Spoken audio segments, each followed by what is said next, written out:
चलिए स्टार्ट करते हैं। सो लास्ट क्लास में हमने पढ़ा था फैक्टर्स अफेक्टिंग इक्विलिब्रियम, है ना, और उसके पहले भी कुछ न्यूमेरिकल देखे थे based on the application of K, C अपन ने इक्विलिब्रियम कंसंट्रेशंस और इक्विलिब्रियम प्रेशर्स निकाले थे एट इक्विलिब्रियम, मतलब pressures at equilibrium and concentration on achieving equilibrium. फिर फैक्टर्स अफेक्टिंग इक्विलिब्रियम में पहला फैक्टर अपन ने देखा था which was governed by Lee-Chatelier principle, that was the change in concentration, reactant का या प्रोडक्ट का। और हमने देखा था कि कैसे रिएक्टेंट की कंसंट्रेशन बढ़ाने से रिएक्शन फॉरवर्ड डायरेक्शन में शिफ्ट हो रहा था, या रिएक्टेंट की कंसंट्रेशन कम करने से बैकवर्ड डायरेक्शन में शिफ्ट हो रहा था, या प्रोडक्ट की कंसंट्रेशन कम करने से फॉरवर्ड और प्रोडक्ट की कंसंट्रेशन बढ़ाने से बैकवर्ड। चारों पॉसिबिलिटीज है। सेम वे हमने सेकेंड देखा था टेम्परेचर वाला, एक्सोथर्मिक एंड एंडोथर्मिक। कंक्लूड ये किए थे कि exothermic reactions take place at low temperatures, whereas endothermic reactions take place at high temperature, right?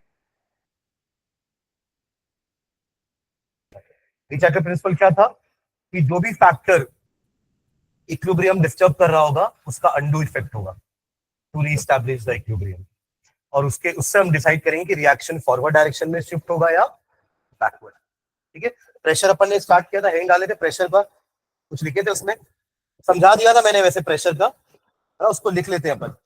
Effect of change of pressure कुछ लिखे थे उसमें, क्या लिखा था हमने? हाँ, मतलब ये फैक्टर का रोल कब है? जब डेल एन का वैल्यू 0 नहीं है, ऐसा कुछ लिखे थे ना, कि only in case of gaseous reactions, यहां खत्म नहीं हुआ था वो line, and those two which proceed with a change in the number of moles. Number of मोल में चेंज होना चाहिए, ऐसा नहीं कि रिएक्टेंट साइड और product side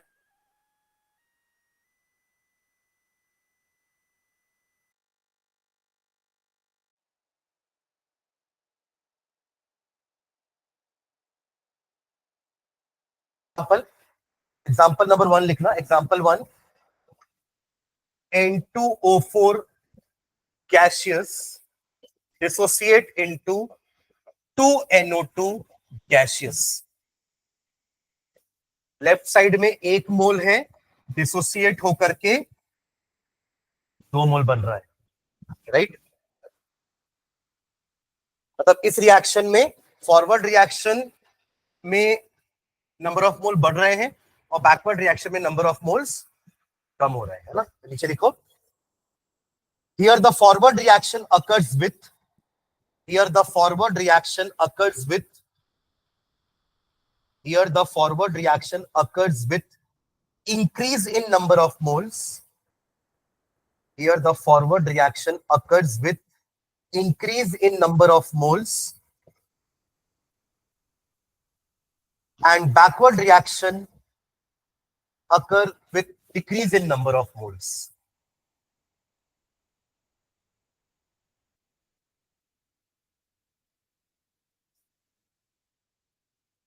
And backward reaction occurs with decrease in number of moles. ठीक है, full stop. If now the pressure is increased, अगर इसमें आपने प्रेशर बढ़ाया, if now the pressure is increased, if now the pressure is increased, comma, then according to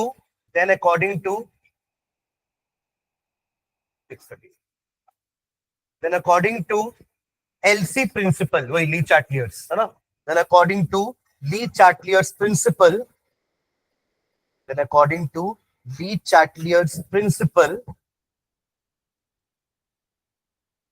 the equilibrium will shift in a direction. Then according to ली-चैटलियर्स principle, the equilibrium will shift in a direction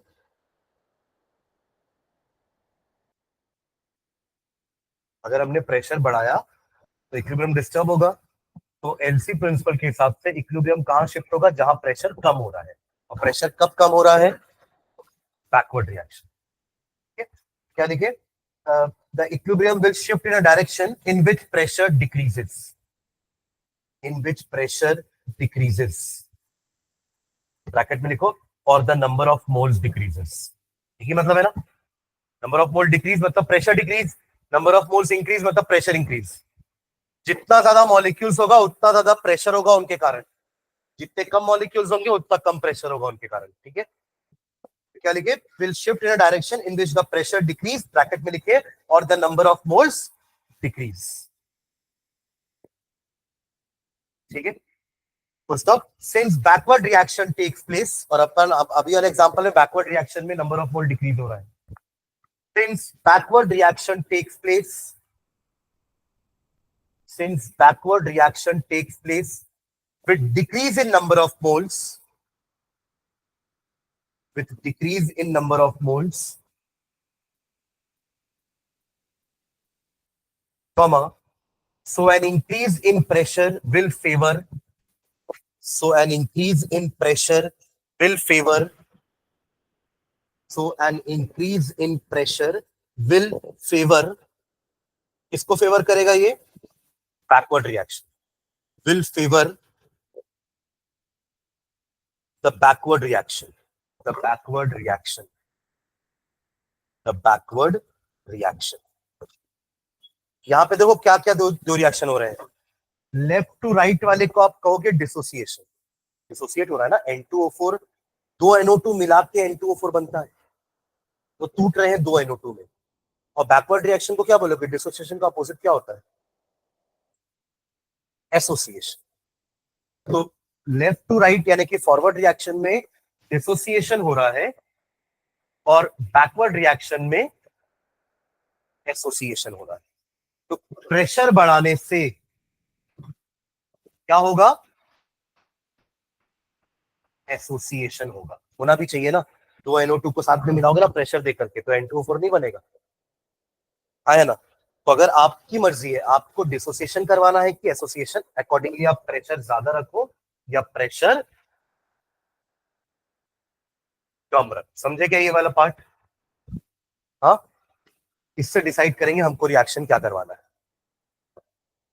clear है ये वाला, ठीक है। तो अपन ने अभी यही वाला पार्ट लिखा है, ये वाला पार्ट नहीं लिखवाया हूं मैं, पर सेम ऐसे ही आएगा। अपन ने शुरुआत ऐसे करी थी ना, if now the pressure is increase, if now the pressure is increase, ऐसा लिखा हमने, मिला कि नहीं लाइन वो, if now the pressure is increased then according to Le Chatelier's principle, ऐसा लिखे ना अपन। तो अपन ने सिर्फ इसके बारे में पूरा लिखा है कि अगर प्रेशर बढ़ाओगे तो ली-चार्टियर के अकॉर्डिंग इक्विलिब्रियम कहां शिफ्ट होगा, उस डायरेक्शन में जहां प्रेशर कम हो रहा हो या मोल्स कम हो रहे हो। और वो हमारे एग्जांपल में क्या है, बैकवर्ड में, बैकवर्ड में 2 से 1 हो रहा है ना, फॉरवर्ड में तो 1 मोल से 2 मोल हो रहे हैं, नंबर ऑफ मोल बढ़ रहा है, प्रेशर बढ़ रहा है, 2 से 1 हो रहा है, नंबर ऑफ मोल कम हो रहा है, प्रेशर कम हो रहा है, तो equilibrium will shift towards backward direction.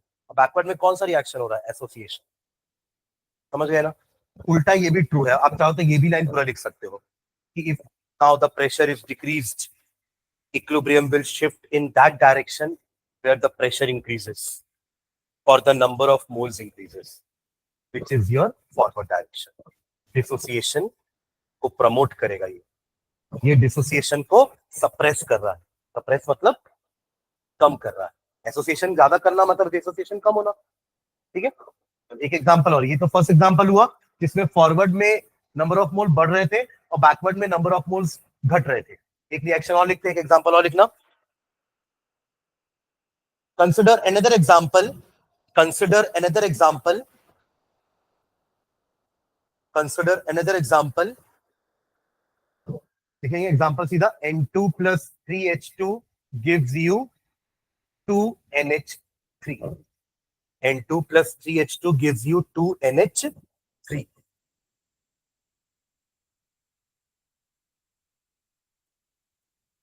ठीक है, हियर देखो, here the forward reaction is accompanied by, here the forward reaction is accompanied by, here the forward reaction is accompanied by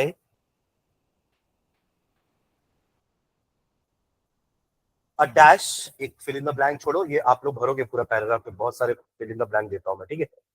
तो लिखिए in this the forward reaction is accompanied by a dash in the total number of moles, a dash in the total number of moles, full stop। if the pressure is increased, full stop देखिए, if the pressure is increased, then according to LC principle, if the pressure is increased, then according to LC principle, if the pressure is increased, then according to LC principle, comma, the equilibrium will shift in that direction. The equilibrium will shift in that direction. The equilibrium will shift in that direction in which the pressure dash, in which the pressure dash, in which the pressure dash, bracket में, dash in the number of moles takes place. Dash in the number of moles takes place. तीन dash हो गए, जल्दी बताइए तीनों dash में क्या आएगा. रीड करो पूरा पैराग्राफ अच्छे से. एग्जाम्पल आपके सामने है, रिएक्शन आपके सामने है. लेट मी नो कि तीनों डैश में क्या आएगा.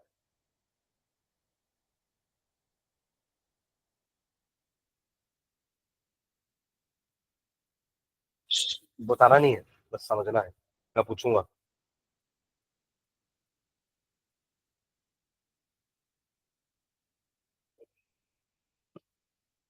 पहला ब्लैंक तो भर सकते हैं क्या? पहले में तो रिएक्शन में दिख रहा है, कुछ बताना नहीं है, बोलना नहीं है कुछ भी आंसर. पहला डैश भर सकते हैं. चलो सबसे पहले सब पहला डैश भरो. देखो ना आपके सामने रिएक्शन है. रिएक्शन में क्या दिख रहा है आपको? इंग्लिश में तो लिखा है कि इन दिस या here the forward reaction is accompanied by a dash in the total number of मोल. क्या दिख रहा है आपको रिएक्शन में? Total number of mole left में कितने हैं? 4. और राइट में कितने हो गए? 2. तो ये क्या हुआ? इंक्रीज हुआ है कि डिक्रीज हुआ है? डिक्रीज. 4 से 2 डिक्रीज हुआ. ठीक है. अब अगर आपने यहाँ पे प्रेशर बढ़ाया तो एलसी प्रिंसिपल के हिसाब से इक्विलिब्रियम कहां शिफ्ट होगा? जहां प्रेशर कम हो रहा हो, यानी फिर से डिक्रीज. एलसी प्रिंसिपल तो उल्टा ही काम करता है ना.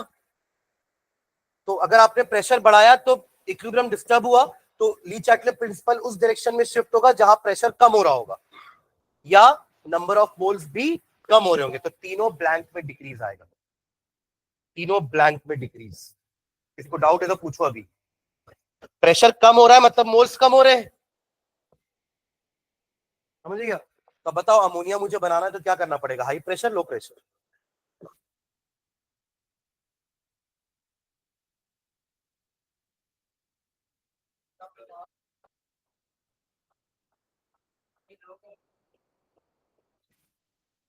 अभी क्या किए? हाई किए ना. अभी क्या किया आपने? प्रेशर बढ़ाया. तो एलसी के हिसाब से प्रेशर कम होना चाहिए. According to LC principle pressure कम होना चाहिए. प्रेशर कम कब हो रहा है? फॉरवर्ड में. अब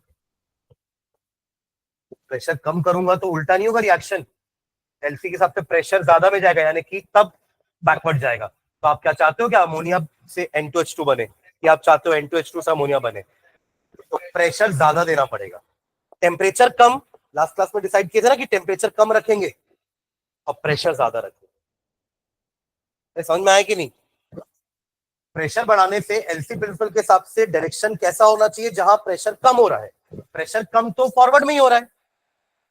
अरे नंबर ऑफ मोल अगर डिक्रीज हो रहे हैं तो प्रेशर भी डिक्रीज हो रहा है ना. और नंबर ऑफ मोल बढ़ रहे हैं अगर, तो प्रेशर भी बढ़ रहा है. तो हमको तो प्रेशर डिक्रीज करवाना है ना एलसी प्रिंसिपल के हिसाब से. तो इधर आएंगे, यानी कि फॉरवर्ड, यानी कि अच्छी बात है, अमोनिया बनेगा. तो high pressure low temperature will favour the production of ammonia. समझे क्या? उल्टा काम कर दिए, यानी कि लो प्रेशर हाई टेम्परेचर, तो सब उल्टा हो जाएगा. अमोनिया बनेगा ही नहीं, ज्यादा नुकसान हो जाएगा. समझ रहे हैं क्या? ठीक है. चलो इसका समरी लिखते, नीचे लिखेंगे सम अप. जो अपन ने दोनों एग्जांपल लिखे उसका लिखो समरी नीचे. Low pressure favours those reactions, low pressure favours those reactions, low pressure favours those reactions which are accompanied by low pressure favors those reactions which are accompanied by dash in total number of moles. Low pressure favors those reactions which are accompanied by dash in total number of moles, and high pressure favors those reactions and high pressure favors those reactions which take place with dash in total number of moles.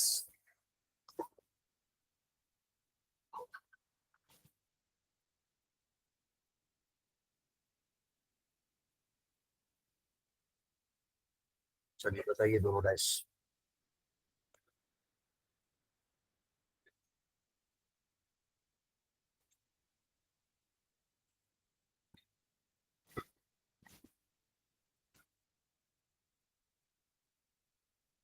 दोनों example आपके सामने है, आप खुद समझो, या फिर ammonia को ही समझ लोगे तो आपको आंसर मिल जाएगा आपका। High pressure favours those reaction which are accompanied by dash in the total number of moles.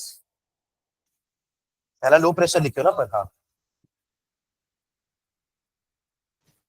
इस ये अमोनिया वाले को कौन फेवर कर रहा है, हाई प्रेशर की लो प्रेशर? अरे हाई प्रेशर भाई, अभी तो बात की low temperature high pressure.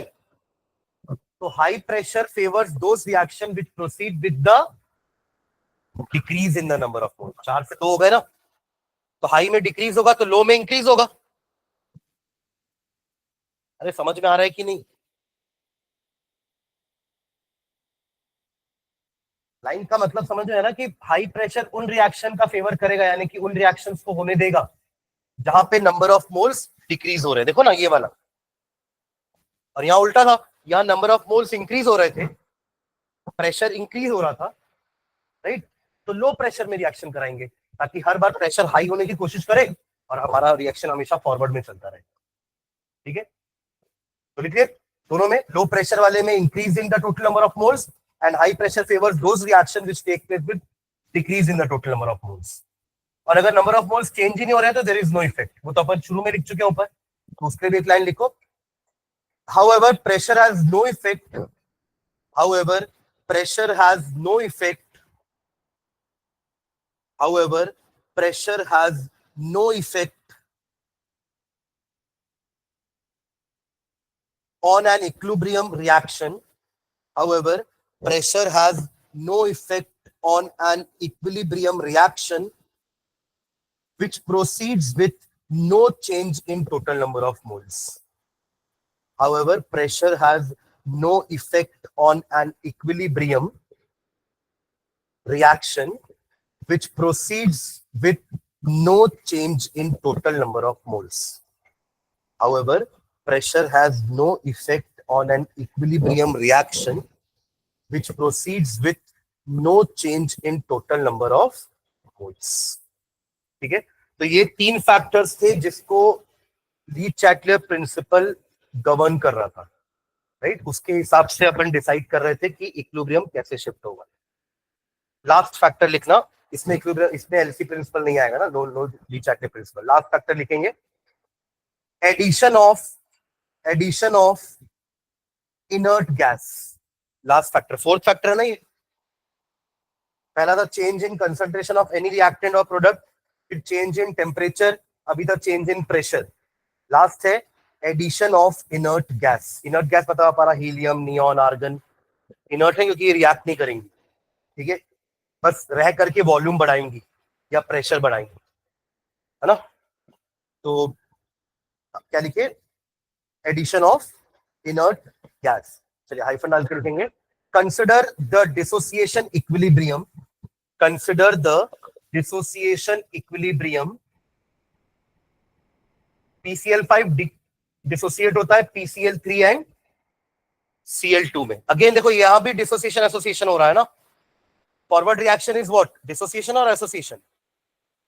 Dissociation, बड़ा मॉलिक्यूल छोटे में ब्रेक हो रहा है तो डिसोसिएट हो रहा है, और छोटे मॉलिक्यूल्स बड़े हो रहे हैं मतलब एसोसिएट हो रहा है, ठीक है? तो forward reaction is dissociation, backward is association. Okay, तो consider the dissociation equilibrium reaction लिखो, और इसका केसी का एक्सप्रेशन बताओ जल्दी से मुझे। केसी का एक्सप्रेशन क्या आएगा? What is KC here? लिखना सीखा था हमने। केसी कैसे लिखते हैं? ऊपर प्रोडक्ट का कंसंट्रेशन का मल्टीप्लिकेशन, नीचे रिएक्टेंट के कंसंट्रेशन का multiplication to the power their stoichiometric coefficient, जो कि यहाँ पे 111 है। जल्दी लिखो केसी का value. KC will be equal to PCl3 Cl2 divided by concentration of PCl 5। Square bracket का मतलब अपन पढ़े ना, concentration of, concentration of, concentration of. ठीक है, केस 1 लिखना है यहाँ पे, case 1, case 1। If the reaction takes place at constant volume, if the reaction takes place at constant volume, if the reaction takes place at constant volume, constant volume मतलब closed vessel में reaction हो रहा है, तभी तो volume हमेशा constant रहेगा ना। गैस के लिए तो वॉल्यूम क्या होता है, उस वेसल का वॉल्यूम। तो अगर आपने एक क्लोज वेसल में ये रिएक्शन करवाया, तो अगर आप इनर्ट गैस ऐड भी कर दोगे तो वॉल्यूम नहीं बढ़ने वाला। मान लीजिए एक कंटेनर 5 लीटर का है, उसमें आपने PCl5 डाल के रखा, 1 लीटर PCl5 डाला, पर वो 1 लीटर आपको पता है कि सेल के पूरा 5 लीटर कवर कर लेगा, क्योंकि गैस की प्रॉपर्टी होती है ना कि they are always in a motion, हमेशा एक दूसरे से दूर रहेंगे, क्योंकि इंटर एटॉमिक फोर्स या intermolecular force of attraction weaker होता है। तो अल्टीमेटली आप 1 लीटर लो, आधा लीटर लो, या 100 ml PCl5 लो, वो पूरा का पूरा 5 लीटर कंटेनर को घेर लेगा। ये उसकी प्रॉपर्टी होती है गैस की। तभी तो बोलते हैं अपन की gases have no definite volume. आपने डाली कितना था, आपने आधा लीटर PCl5 डाला था, बट अल्टीमेटली उस बीकर का वॉल्यूम तो 5 लीटर है ना, तो आप गैस का वॉल्यूम 500 ml नहीं बोलोगे, 5 लीटर्स बोलोगे, बिकॉज वो उस बीकर में है, और उस बीकर को तो उसने पूरा कवर करके रखा हुआ है। ये अलग बात है, आप उसमें और कोई गैस भी डाल सकते हो, इतनी जगह है उसके अंदर, तो हमने उसमें इनर्ट गैस भी डाल दिया, तो वॉल्यूम चेंज हुआ क्या, नहीं हुआ। तो इस केस में हमारा रिएक्शन में इक्विलिब्रियम डिस्टर्ब नहीं होगा। ये देखो अल्टीमेटली इनर्ट गैस रिएक्ट तो नहीं कर रही है, तभी तो वो इनर्ट है ना, वो रिएक्ट करके इक्विलिब्रियम डिस्टर्ब नहीं करने वाली, वो प्रेशर वॉल्यूम चेंज करके ही इक्विलिब्रियम डिस्टर्ब कर सकती है। तो अगर आप एक कांस्टेंट वॉल्यूम रिएक्शन करवा रहे हो तो इनर्ट गैस का एडिशन से कोई फर्क नहीं पड़ेगा, क्योंकि वॉल्यूम तो 5 लीटर ही है, कुछ फर्क नहीं पड़ेगा। ठीक है, तो लिखेंगे if the reaction takes place at constant volume, comma, bracket में लिख भी लो, that is in a closed vessel, that is in a closed vessel, bracket close, comma देके लिखो, addition of an inert gas, addition of an inert gas, addition of an inert gas,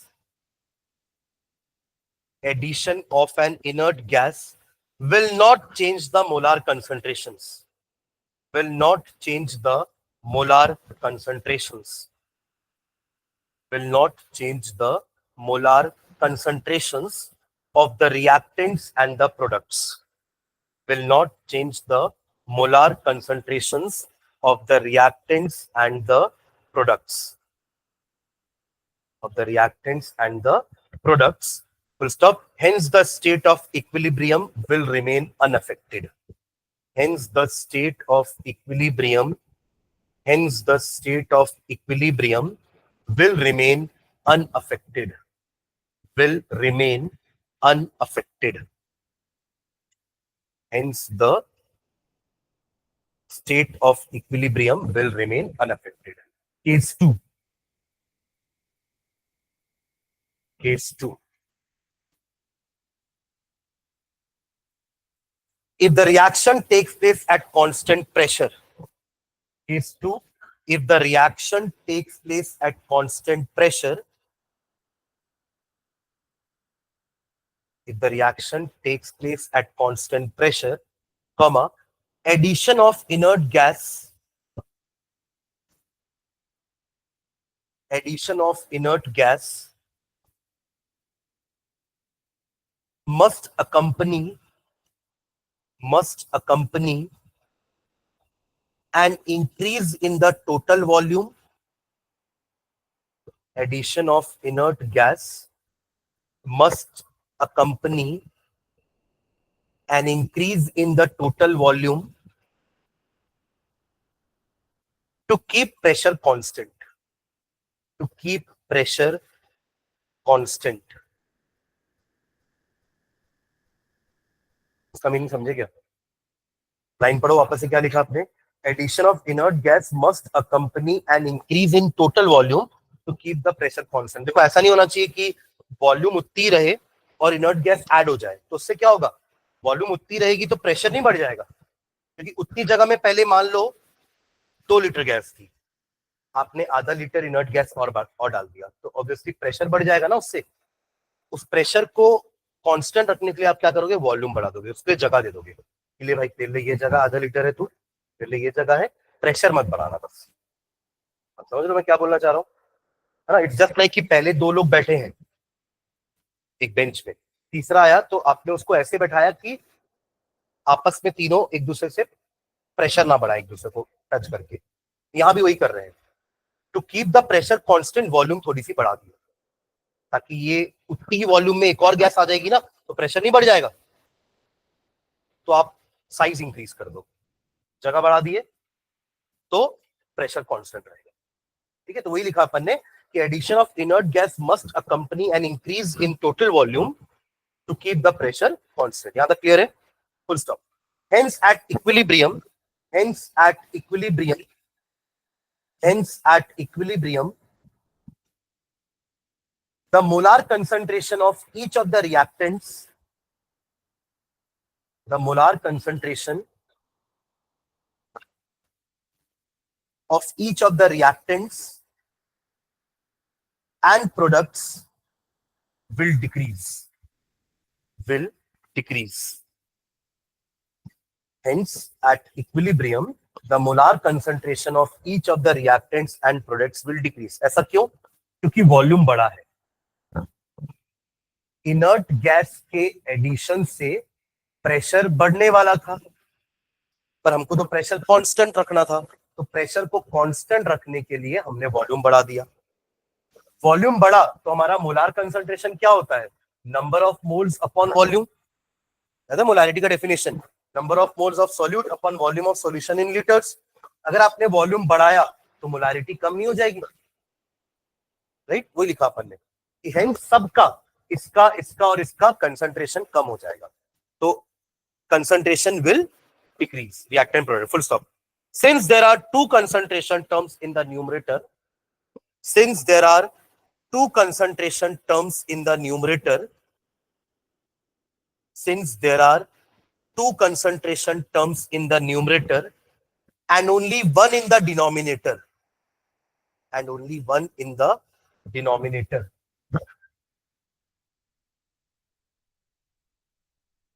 therefore फिर से देखो इधर, फिर से यहां से रिवाइज करते हैं ना, क्या किया हमने, इनर्ट गैस डाला, प्रेशर बढ़ने वाला था, प्रेशर ना बढ़े, कांस्टेंट प्रेशर है, इससे वॉल्यूम बढ़ाए, वॉल्यूम बढ़ाए तो सबका कंसंट्रेशन कम हुआ, मतलब ये भी अपने ओरिजिनल वैल्यू से कम हो गया, ये भी कम हो गया और ये भी कम हो गया, राइट। न्यूमरेटर में ज्यादा कमी हुई है, डिनोमिनेटर में कम कमी हुई है, क्योंकि डिनोमिनेटर एक ही था ना, पर न्यूमरेटर ज्यादा थे, दोनों कम हुए ना, तो अल्टीमेटली के की वैल्यू क्या होगी, इंक्रीज की डिक्रीज, डिक्रीज होगी ना, न्यूमरेटर कम हो रहा है, न्यूमरेटर कम हो रहा है तो केसी कम नहीं हो जाएगा, होगा ना कम, पर हमें पता है कि केसी तो कांस्टेंट होता है, केसी क्या होता है, कांस्टेंट, लिखो नीचे, हाँ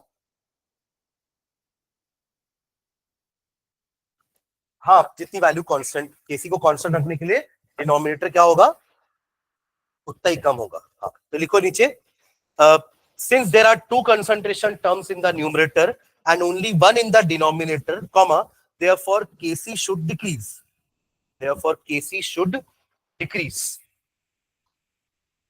Kc should decrease, full stop.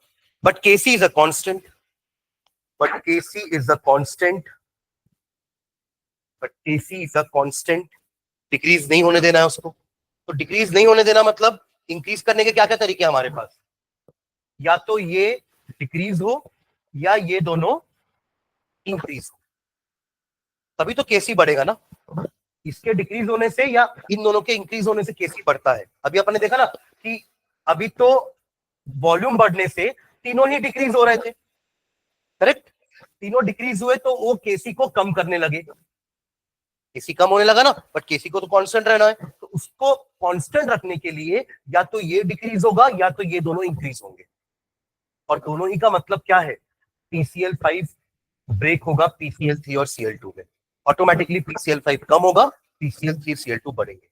तो आप सोचिए इनर्ट गैस डाला आपने कांस्टेंट प्रेशर पे तो डिसोसिएशन बढ़ गया, समझे क्या, वो भी कैसे पता चला कि यहाँ बढ़ रहा है, हमेशा इक्विलिब्रियम उस डायरेक्शन में जाएगा जहां पे नंबर ऑफ मोल्स ज्यादा है।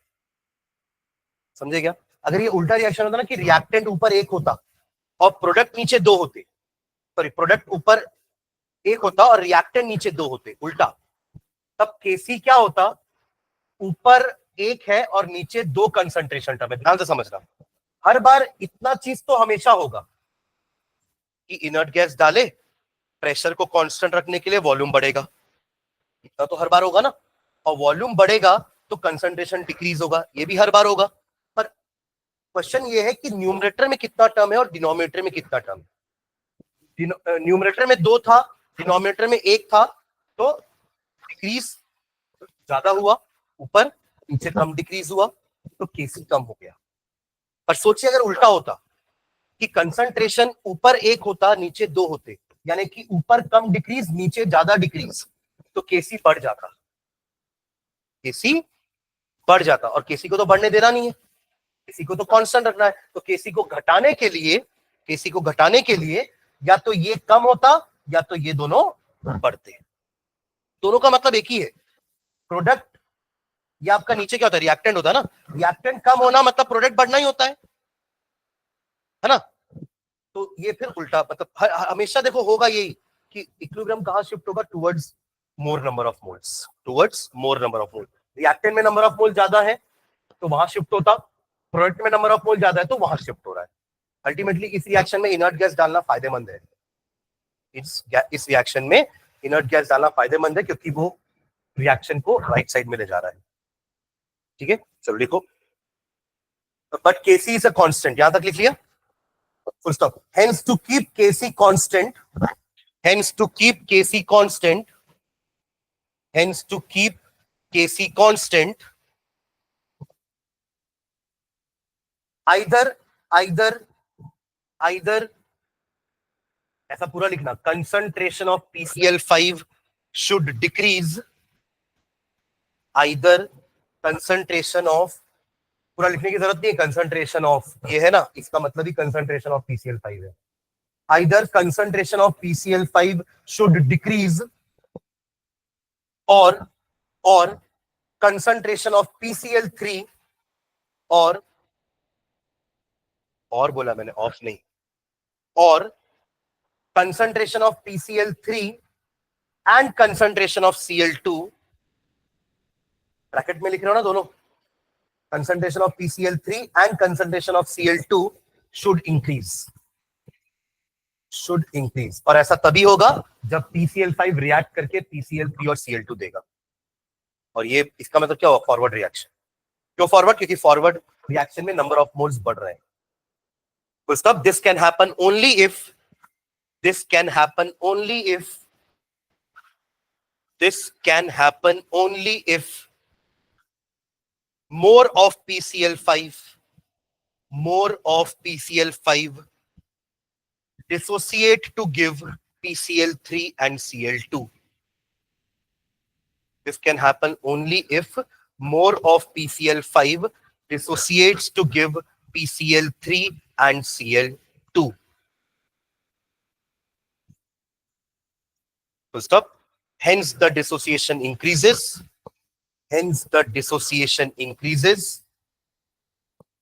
Hence the dissociation increases with addition of an inert gas. Hence the dissociation increases with addition of an inert gas. Summary लिखना है इस पॉइंट की भी, addition of inert gas at constant volume, इससे तो कोई फर्क नहीं पड़ा था ना कांस्टेंट वॉल्यूम में, addition of inert gas at constant volume, addition of inert gas at constant volume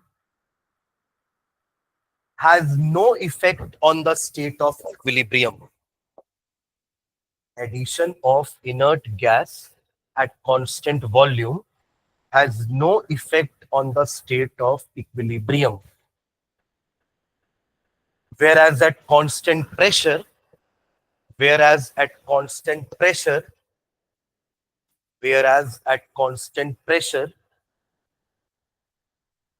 the equilibrium shifts towards whereas at constant pressure the equilibrium shift towards larger number of moles. Shift towards larger number of moles. ठीक है, चलिए next अगला सब main head डालेंगे, ionic equilibrium. बाहर देख, ionic equilibrium, ये हमारा चैप्टर का फर्स्ट पार्ट खत्म हुआ है ना, जिसमें अपन केमिकल इक्वेशंस का इक्विलिब्रियम पढ़ रहे थे। देखना मैडम समझना, ठीक है, जिसमें हमने केमिकल इक्वेशंस लिए वो सब मॉलिक्यूलर फॉर्म में थे, अब आयनिक इक्वेशंस लेंगे। ठीक है, आयनिक इक्विलिब्रियम। तो देखो आयनिक इक्विलिब्रियम कहने का मतलब है, यहां पे हम बात करेंगे इलेक्ट्रोलाइट्स की। किसकी? इलेक्ट्रोलाइट्स का डिसोसिएशन करवाएंगे। वो भी किस टाइप के इलेक्ट्रोलाइट्स को लेंगे अपन? जो आपके वीक इलेक्ट्रोलाइट्स होते हैं। क्यों वीक लेंगे? क्योंकि स्ट्रॉन्ग वाले तो कंप्लीटली डिसोसिएट हो जाते हैं। स्ट्रॉन्ग एसिड और वीक एसिड का डेफिनेशन याद करना, HCl एक स्ट्रॉन्ग एसिड होता है, या H2SO4 या HNO3, ये सब आपके क्या होते हैं? Strong acids. क्यों स्ट्रॉन्ग एसिड्स होते हैं? Because in their aqueous solution, पानी के साथ, they completely dissociate into H positive and their anions। समझ रहे हैं क्या लिखा रिएक्शन पूरा? अगर आप HCl लोगे तो सारा का सारा H पॉजिटिव बाहर आ जाएगा, Cl नेगेटिव अलग, H पॉजिटिव अलग, SO4 2 नेगेटिव अलग, SO4 2 नेगेटिव अलग, राइट? एक भी H मॉलिक्यूल के फॉर्म में नहीं रहेगा, यानी कि कंप्लीट डिसोसिएशन है, तभी तो वो स्ट्रॉन्ग है। जितना ज्यादा H उतना स्ट्रॉन्गर एसिड, करेक्ट? बट वही याद करिए, CH3COOH एसिटिक एसिड है ना, इथेनोइक एसिड। IUPAC नेम क्या है इसका? Ethanoic acid. ये एक वीक एसिड हुआ करता था। क्यों? क्योंकि एक्वस सॉल्यूशन में कुछ ही मॉलिक्यूल्स डिसोसिएट होते हैं आयंस में। क्यों? क्योंकि ये रिवर्सिबल रिएक्शन होता है। जितने देर में एक मॉलिक्यूल एसोसिएट हो रहा है उतनी देर में एसोसिएशन भी हो रहा है। इनको कहते थे अपन वीक एसिड। समझ रहे हैं क्या? तो जैसे वहां पर हमने सिर्फ रिवर्सिबल रिएक्शन का ही पढ़ा ना इक्विलिब्रियम, वैसे यहाँ पे भी सिर्फ वीक इलेक्ट्रोलाइट्स का ही इक्विलिब्रियम स्टडी करेंगे। क्योंकि स्ट्रॉन्ग वाले इक्विलिब्रियम अचीव तो ना करते हैं, स्ट्रॉन्ग वाले तो कंप्लीशन में जाते हैं। एक भी H पॉजिटिव नहीं बचा ना, सारे के सारे H पॉजिटिव में कन्वर्ट हो गए। और यहां पर अपन सिंगल एरो से रिप्रेजेंट कर रहे हैं रिएक्शन को, स्ट्रॉन्ग इलेक्ट्रोलाइट। अपन यहां पर स्ट्रॉन्ग इलेक्ट्रोलाइट की बात ही नहीं करेंगे। We talk about weak acids, weak bases and the salt form by them. समझ रहे हैं क्या? सॉल्ट भी तो एक तरह का इलेक्ट्रोलाइट होता ना, सॉल्ट सॉल्यूशन बना दो इलेक्ट्रोलाइट बन जाएगा। तो वीक एसिड, वीक बेस और उनके बनाए हुए सॉल्ट का एक्वस सॉल्यूशन, इन सब में इक्विलिब्रियम होता है। Am I clear? तो वीक इसलिए कहे, एसिडिक एसिड वीक इसलिए था क्योंकि फॉरवर्ड रिएक्शन में डिसोसिएशन हो तो रहा था, H पॉजिटिव बन तो रहा था, बट साथ साथ में बैकवर्ड रिएक्शन में फिर से एसोसिएशन हो जा रहा था, तो H पॉजिटिव कम हो जा रहा था, यानी कि वीक एसिड। समझ रहे क्या? तो H पॉजिटिव पे डिपेंड करता है एसिडिक नेचर, OH नेगेटिव पे डिपेंड करता है बेसिक नेचर। पीएच याद है ना आप लोग को? पीएच पोटेंशियल या पावर ऑफ हाइड्रोजन, जहां पे 0 से लेकर के 7 से कम तक की वैल्यू को अपन एसिडिक बोलते थे, 7 वाला न्यूट्रल होता था और 7 से ज्यादा वाले बेसिक। समझ रहे हैं क्या? तो यहां हम बात करने वाले हैं weak acids and weak base के कंसंट्रेशन। ठीक है, ओके। तो नीचे लिखेंगे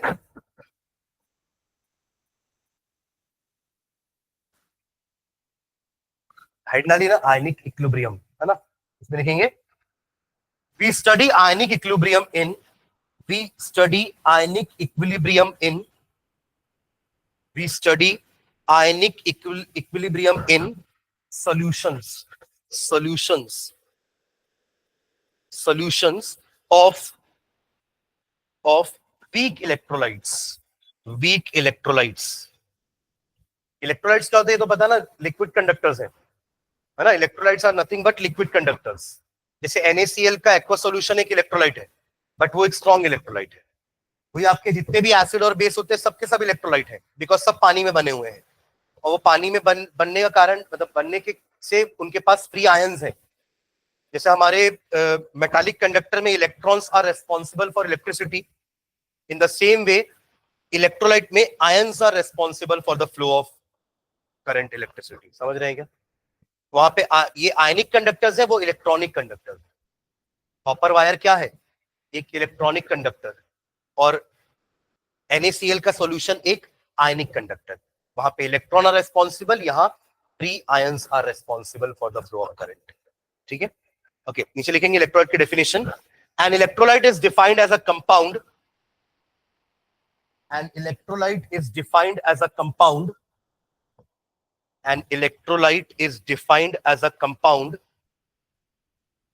whose aqueous solution or melt, ये होना जरूरी है ना, सॉलिड फॉर्म में काम नहीं करेगा वो, whose aqueous solution or melt, melt मतलब उसका लिक्विड फॉर्म हो गया, पानी के साथ बना दिया तो एक्वस सॉल्यूशन हो गया, whose aqueous solution or melt conducts electricity, उस एक्वस सॉल्यूशन और मेल्ट को आप मॉल्टन फॉर्म भी लिख सकते हो ना, मॉल्टन फॉर्म कंडक्ट्स इलेक्ट्रिसिटी।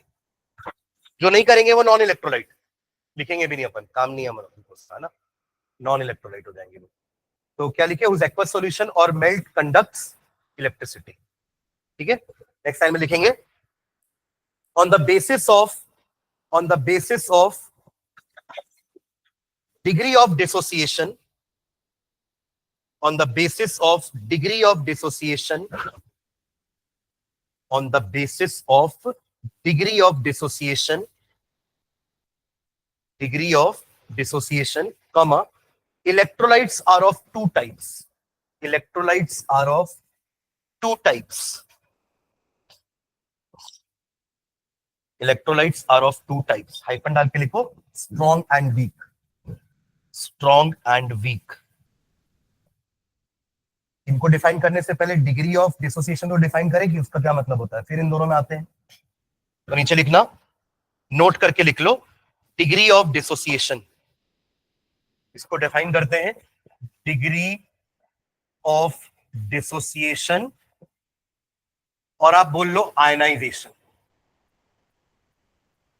आयनाइजेशन देखो ना, HCl या चलो CH3COOH पानी में जाके डिसोसिएट होता है अपने दो आयंस में, CH3COO नेगेटिव NH पॉजिटिव।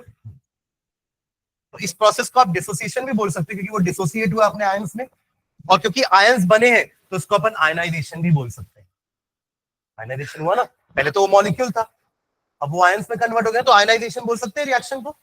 तो डिग्री ऑफ डिसोसिएशन या डिग्री ऑफ आयनाइजेशन दोनों वर्ड यूज कर सकते हैं। ठीक है, और इसको अपन डिनोट करते हैं अल्फा से, लिख लो ब्रैकेट में अल्फा। डिफाइन करते हैं इसको, डिग्री ऑफ डिसोसिएशन और आयनाइजेशन का मीनिंग क्या होता है। जैसे आपने सोचो, सिंपल लैंग्वेज में इसको समझते हैं पहले। मान लीजिए आपके पास 100 मॉलिक्यूल थे, सुन रहे हैं क्या? मान लीजिए आपके पास 100 मॉलिक्यूल थे, उसमें से 10 मॉलिक्यूल डिसोसिएट हुए, बाकी 90 नहीं हुए। 100 मॉलिक्यूल थे ना, उसमें से 10 डिसोसिएट हुए, 90 डिसोसिएट नहीं हुए। तो अल्फा का मतलब होता है नंबर ऑफ मॉलिक्यूल डिसोसिएटेड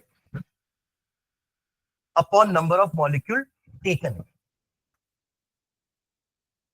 कितना आएगा? 0.1। परसेंटेज में कितना हो जाएगा? 10%। समझे क्या? यही होता है डिग्री ऑफ डिसोसिएशन या association, ionization. Number of molecules जितने डिसोसिएट हुए, इट्स जस्ट लाइक परसेंटेज निकालना, है ना। 100 में 10 ही हुए ना, बाकी 90 तो बच गए, तो कितना परसेंट हुआ? 10% ही हुआ। उसी को बोलते हैं डिग्री ऑफ डिसोसिएशन और आयनाइजेशन। अब आप खुद बताइए, स्ट्रॉन्ग के लिए ये वैल्यू ज्यादा होगी कि कम होगी? सोच के बताओ ना यार, स्ट्रॉन्ग इलेक्ट्रॉन अभी समझाया मैं।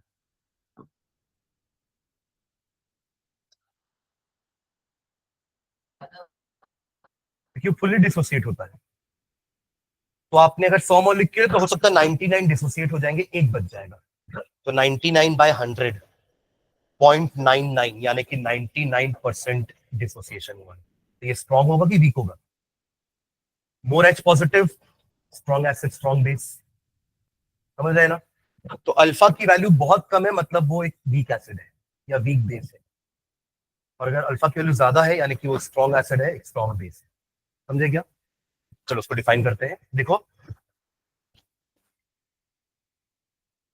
The fraction of total number of molecules, the fraction of total number of molecules, the fraction of total number of molecules which dissociate into ions, the fraction of total number of molecules which dissociates into ions, the fraction of total number of molecules which dissociates into ions called the degree of dissociation or ionization.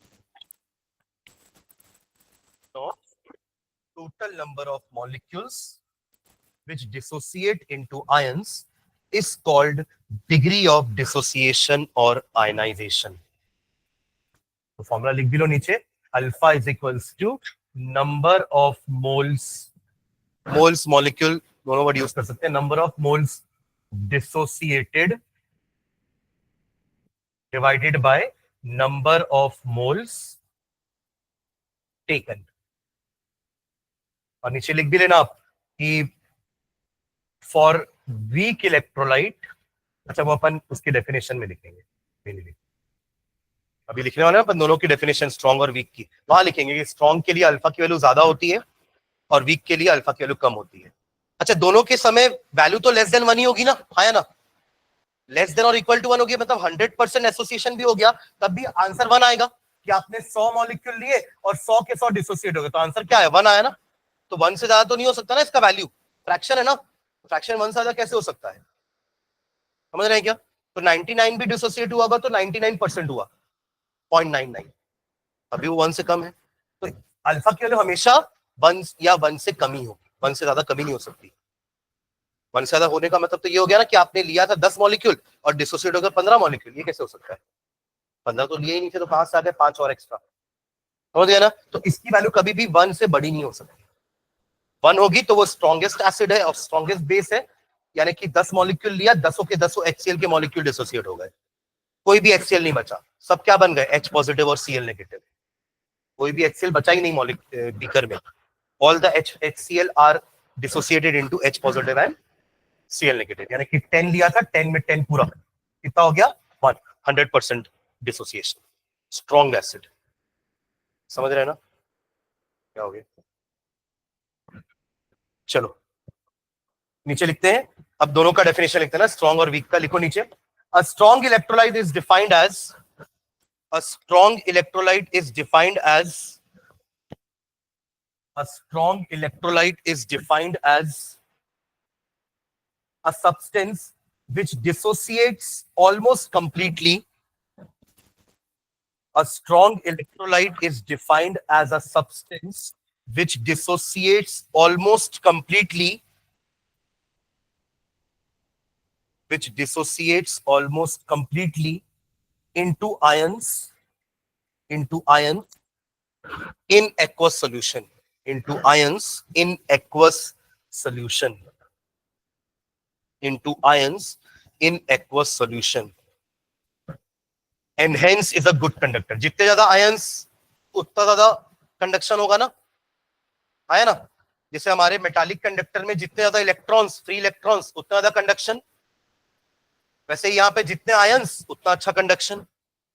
तो क्या लिखे? Into ions in aqueous solution and hence is a very good conductor of electricity, and hence is a very good conductor of electricity, and hence is a very good conductor of electricity. Example लिखो, जितने भी आपके strong base हैं, जितने भी आपके strong acids हैं और उनके बनाए हुए सॉल्ट, न्यूट्रलाइजेशन करोगे ना, जैसे आपने HCl लिया तो एक स्ट्रॉन्ग एसिड है, NaOH लिया वो स्ट्रॉन्ग बेस है, इन दोनों का जो सॉल्ट बनेगा NaCl, वो भी तो इसी कैटेगरी में आएगा, ठीक है? तो स्ट्रॉन्ग एसिड, स्ट्रॉन्ग बेस और उनके सॉल्ट्स, तो लिखेंगे एग्जांपल में NaOH, KOH, HCl, H2SO4, शुरू के दो बेस, बाद के दो acids, NaCl salt, HCl, NaOH, फिर KOH, H2SO4, फिर मैंने इन दोनों का सॉल्ट ले लिया NaCl, फिर एक और सॉल्ट ले रहा हूं KNO3। ये किसका किसका सॉल्ट होगा? इन दोनों का नहीं हो सकता है ना, HNO3 लेना पड़ेगा।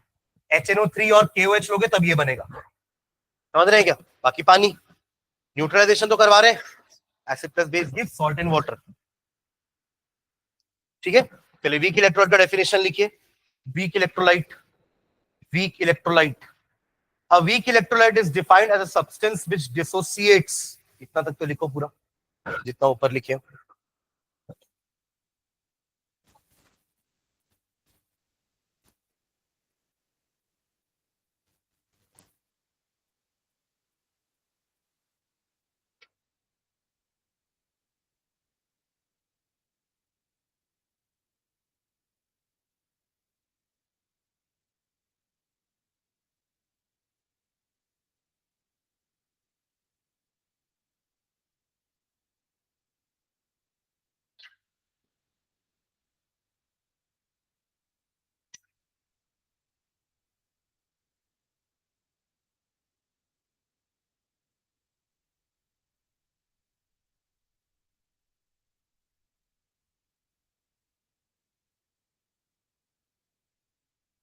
Which dissociates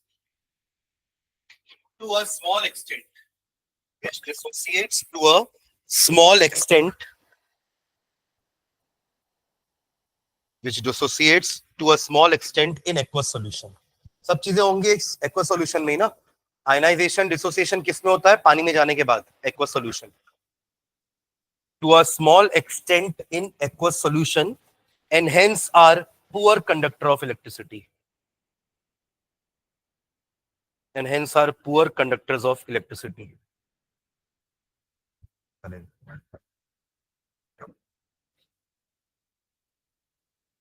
ठीक है, एग्जांपल लिख लो इसका। Weak base NH4OH, weak acid CH3COOH, इनके बनाए हुए सॉल्ट भी होंगे ऐसे ही, CH3COONH4। ठीक है, ये सब आपके वीक इलेक्ट्रोलाइट्स, और इन्हीं का स्टडी करेंगे अपन अभी पूरे इस वाले पार्ट ऑफ द चैप्टर में, बिकॉज इक्विलिब्रियम पढ़ रहे हैं ना अपन। ये लोग तो इक्विलिब्रियम पहुंचेंगे ही नहीं, ये लोग तो कंप्लीट होंगे, सारे कंप्लीटली डिसोसिएट होंगे, तो रिवर्सिबल होंगे ही नहीं। जो रिवर्सिबल होगा उन्हीं का तो करोगे ना इक्विलिब्रियम स्टडी। ठीक है, तो नीचे लिख भी देते दोनों का reaction. HCl plus H2O gives you H3O positive plus Cl negative। H3O कहां से आया? ये H पॉजिटिव और H2O मिलके H3O पॉजिटिव बन गया, हाइड्रोनियम आयन। क्या बोलते हैं इसको अपन? Hydronium ion. सेम काम आप NaOH के साथ भी कर दो, तो भी देखना एरो कैसे बना रहा हूं अपन। यहां पे सिंगल एरो बना है, Na positive and OH negative aqueous. पर जहां हम आएंगे वीक एसिड में, तो वहां बनाएंगे अपन equilibrium. CH3COO negative plus H3O positive, NH4OH plus H2O gives you NH4 positive plus OH negative। ठीक है, लिख लो रिएक्शंस।